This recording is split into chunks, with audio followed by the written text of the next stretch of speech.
Hello viewers, আজ আমরা কথা বলবো সালমান খানকে, বলিউডের ভাইজান সালমান খানকে কেন ইডলির মুভি থেকে বাদ দেওয়া হলো সে বিষয়ে জানতে হলে দেখতে হবে পুরো ভিডিওটি এবং সাথে সাথে পুরো ভিডিওটি দেখলে আপনারা বুঝতে পারবেন যে বলিউডের ভাইজান সালমান খানকে কেন ইডলির মুভি থেকে বাদ দেওয়া হলো।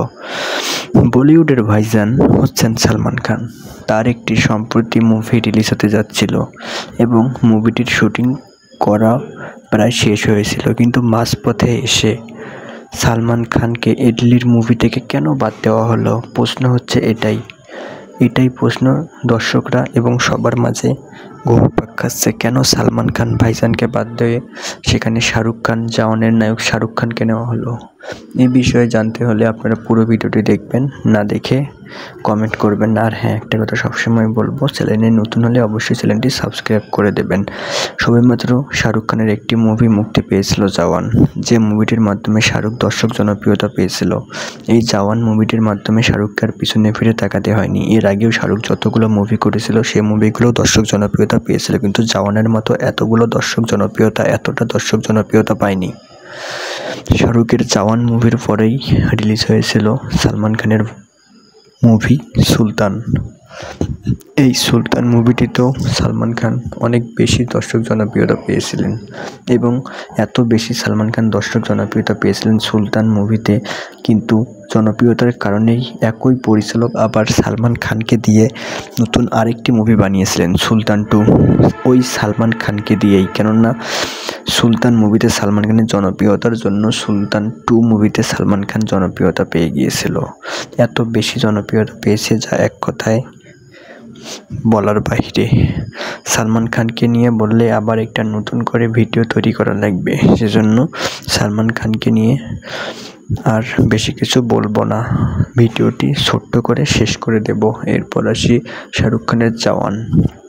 শাহরুখ খানের জওয়ান মুভিটা ছিল এক কথায় অসাধারণ এবং শাহরুখ খানকে নিয়ে আমি যত কথা বলবো আবার নতুন একটি ভিডিও বানানো যাবে, সেই জন্য আর বেশি কথা শাহরুখ খানকে নিয়েও বলবো না। কেননা বেশি বকবক করলে, বেশি কথা বললে মানুষ ভালোবাসে না।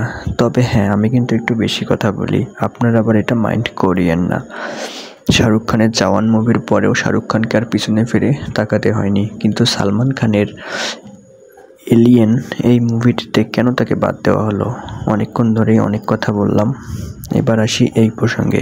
তবে সালমান খানের এই মুভিটিতে অর্ধেক কাজ করা হয়েছিল, কিন্তু অর্ধেক শুটিং শেষ করার পরে সালমান খান হঠাৎ অসুস্থ হয়ে পড়েন, যার কারণেই সালমান খানকে এই মুভি থেকে পদত্যাগপত্র জমা দেওয়া হয় এবং তিনি নিজেই পদত্যাগপত্র নেন। এবং এই মুভিটিতে তিনি প্রথমে যে কাজগুলো করেছিলেন সেই কাজগুলো আবার শাহরুখ খানকে দিয়ে নতুন করে করানো হয়। কেননা এই মুভিটি এক কথায় অনেক পরিশ্রম করা হয়েছে। প্রথমে যে শুটিংগুলো সালমান খানকে দিয়ে করানো হয়েছিল, এই একই শুটিং আবার শাহরুখ খানকে দিয়ে করানো হয় এবং শাহরুখ খানকে অনেক পরিশ্রম এবং কষ্ট করতে হয় এই মুভিটি তৈরি করার জন্য, এবং পরিচালক শাহরুখ খানকে তার অনেক বেশি পারিশ্রমিক দিয়ে থাকেন। কেননা সালমান খান অসুস্থতার কারণে সিনেমাটি সম্পূর্ণ করতে পারেনি, যার কারণে সিনেমাটিতে আবার নতুন করে শাহরুখ খানকেই বানানো হলো। তবে এই মুভিটি আপনারা কে দেখবেন অবশ্যই কমেন্ট করে আপনাদের মূল্যবান মতামত কমেন্ট বক্সে জানিয়ে দেবেন।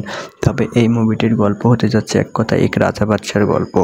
এর আগে সম্ভবত বলিউডে এই ধরনের মুভি খুব কমই দেখা যায়, তবে এই ধরনের মুভিগুলো আমরা অনেক দিন থেকেই দেখতে পাই না। সেই 1999 সাল থেকে এই ধরনের মুভিগুলো আমরা দেখতাম, রাজা রানী বাদশাহ এইগুলো মুভি দেখতাম টিভি পর্দায় এবং টিভি সিরিয়ালে, কিন্তু 1999 সালের পর থেকে আমরা এই মুভিগুলো আর তেমন দেখতে পারি না।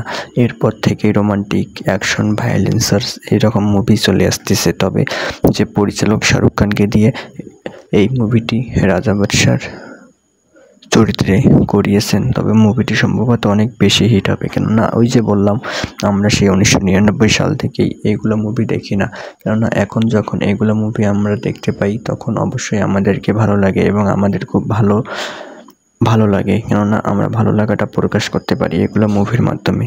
সো লেটস গো ভিউয়ার্স, আজকের ভিডিওটি এ পর্যন্তই ছিল। ভিডিওটি কেমন লাগছে আপনাদের কাছে। আপনারা অবশ্যই আপনাদের মূল্যবান মতামতটি কমেন্ট করে কমেন্ট বক্সে জানিয়ে দেবেন। আর চ্যানেলের নতুন দর্শক হলে আবার বলতেছি, চ্যানেলটি লাইক কমেন্ট সাবস্ক্রাইব করে দেবেন। সো ভিডিওটি শেষ করব, তবে আরেকটা কথা না বললেই নয়। আপনারা যে যেখানেই থাকুন সবসময় ভালো থাকুন, সুস্থ থাকুন এবং SK প্লাস চ্যানেলের সাথেই থাকুন। এবং নতুন নতুন মুভি রিভিউ পেতে অবশ্যই আমাদের এই চ্যানেলটি লাইক কমেন্ট সাবস্ক্রাইব করে আমাদেরকে নতুন ভিডিও বানানোর জন্য উৎসাহিত করবেন। ধন্যবাদ।